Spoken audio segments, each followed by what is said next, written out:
Hey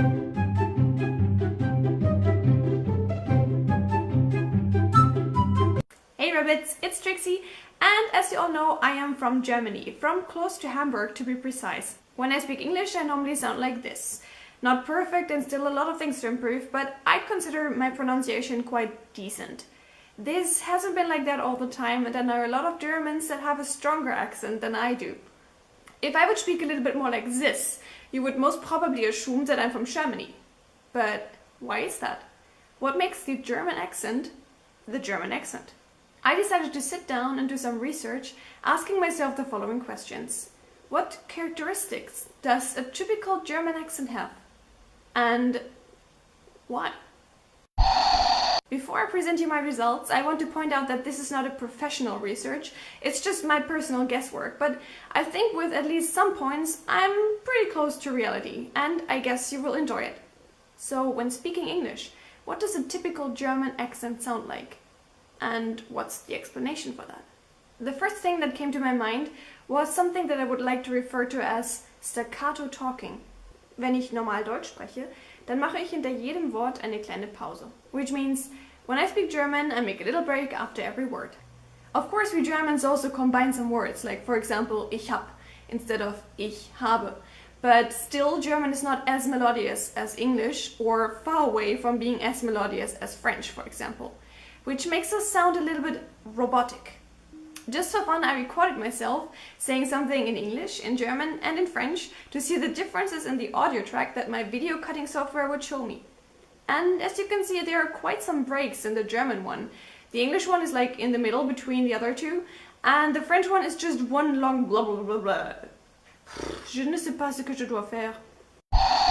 So the first thing we noticed is that Germans make many breaks between the words. The next thing I want to talk of is the German pride of consonants. One fact that you will easily notice about the German language is that we're not afraid of consonants. While in the English language, you kind of try to soften the consonants as much as possible, Germans are proud of them and they emphasize them even more. Let's for example take the word matter. Even though it's written with a double T in the middle, in English you mostly pronounce it as matter or even ma. As if you are afraid that your tongue may get hurt by the sharp edges of the T in the middle. Germans, on the other hand, use consonants very confidently and instead don't put so much weight on the vowels. Here are some examples. Kraftprotz, Fettsack, Luftpolster, Schatzkiste. In German we have in general a lot of double consonants, like for example TT, BB, FF, CK, and they always imply that there's a short vowel followed by a hard consonant. And while the English language has stuff like matter, ma going on, we would never think about softening them. Bretter. We would say bretta if it wasn't so much effort. We actually have letter combinations that make words sound even more spiky, like for example the TZ. This is like, that's not just ts, it's ts. Remember? Z in the end. Not just a simple S, it's a Z. Go for it. Or for example the PF, which tells you, nah, this is not only f, this is pf. Given this information, it's no surprise that similar words in English and German are often written with D in English and a T or even a double T in German. Bed, bet, red, rot. And even if there is a T in English, it's mostly pronounced really carefully, like fat, while Germans happily say fett. So if you would ask a German to read the sentence, "What's the matter with that red bed?" he would most likely say, "What's the matter with that red bed?" We can see the staccato rule apply and also the rule with the harsh consonants.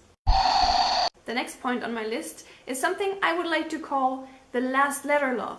In the English language, you sometimes swallow the end of the word, like for example in horrible. You don't say horribly or horrible or something like that. You're like horrible. As if the E doesn't actually exist. The E is just there for universe reasons, but you actually don't pronounce it. While in German, that stuff never actually happens. We also have words ending with E, like for example Hase, which means rabbit by the way, Straße or Lage. But we would never think of swallowing the E. We Germans don't like to swallow. You Germans don't like to swallow. Ha! Because of that, it could happen that we would pronounce a word like horrible as horrible. like switching L and E around, because we're like, nah, that doesn't make sense with the E in the end that you don't pronounce. That has to be a mistake. The last point I found is actually quite funny to talk about. It's the sounds that Germans don't know or know differently. Let's take a look at the German vowels. The vowels would be pronounced as A, E, I, O, U. As you may notice, that sounds a little bit more like French than English, for example. A, E, I, O, U, instead of A, I, E, O, U. It seems like the English vowels are not single sounds. They're more like vowel combinations. This may be why Germans sometimes subtract a little bit of the complexity of English vowels, saying, for example, you instead of you, or funny instead of funny, or home instead of home. But if you thought that the vowels would have the biggest impact, you're wrong. The consonants are even worse. Let's just go through some consonants that I found that are actually unknown to Germans or known in a different way, which makes us confuse them with our own language sometimes. Let's talk about the D. In German, D is often pronounced as T as well, like in Tod, Kind, Bad. So basically it's the opposite of what English tries to do. English tries to soften everything and we try to de-soften everything. I know there's a D, but it's soft. It's weak. Let's stick to the T instead. So especially if there is a D in the end of an English word, we will most likely pronounce it as a T, like in red or bet. Because we're just not used to having a D in the end and actually speaking it soft. The next letter in alphabetical order would be the J in English. We simply don't have that. We have a Y. But there's no such thing as J in the German language. This is why we became creative and kind of make a ch out of it, which results in us saying something like chungle or chiggle or jazz music. A similar but not so severe problem applies to the L sound in English. Normally you say something like hole when you use an L, like in call, for example. You also have the telephone one, which is the one that we know, the H sound, but the hole one is just something we don't know. So whenever we want to say call, we would most likely say call, as in telephone, because we only know that L sound. Next one is the R sound, that wonderful deep throat rolling R sound that we don't have. Our R is just a R. We say richtig, or rechts, or Fahrer. But there is no R.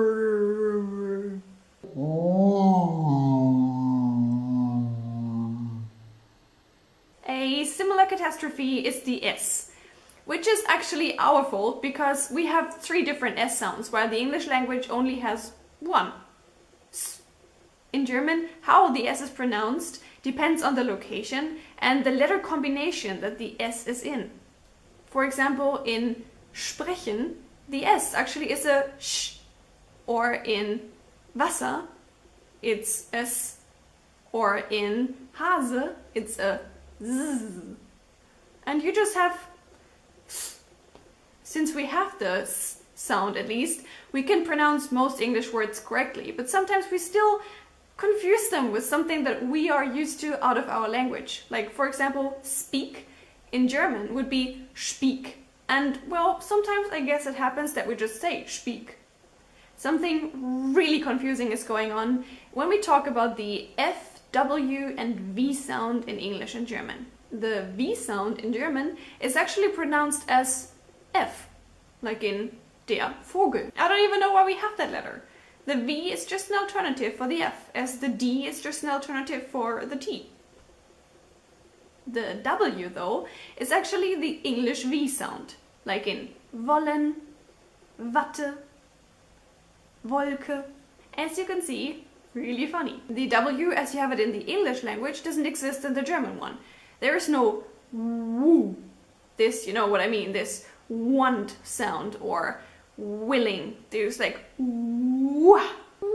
We don't have that. We say something like that. This is why it's no surprise that we sometimes say ferry instead of very, because, you know, V equals F, or want instead of want, because we just don't have this woo in our language. But as if all of that wouldn't be confusing enough already, we didn't speak about the TH yet. The Germans don't have the TH, and this is why we desperately try to find an alternative for it that we know out of our own language. Like, for example, the S or the F. Normally, if an English word starts with TH, we pronounce it as S, because we just don't know better. And if it ends with TH, we sometimes use F as well. It's like S or F. Some people do it that way, some people do it this way. So, for example, thing would become sing. Or with would become vis or vif. And of course that sounds kind of horrible, but to our defense, we mostly don't know better. Even our school teachers often cannot pronounce the TH well. And how are you supposed to learn something as a child if the person that teaches you isn't aware of it? Hey Petra, just calling in. What are you doing? You know, sinking. You're sinking? You're on a boat? Where? To conclude, we just found 4 things that characterize the German accent when Germans are trying to speak English. The staccato talking, the pride of consonants, the last letter love, and simply sounds that the Germans don't have or that they know differently.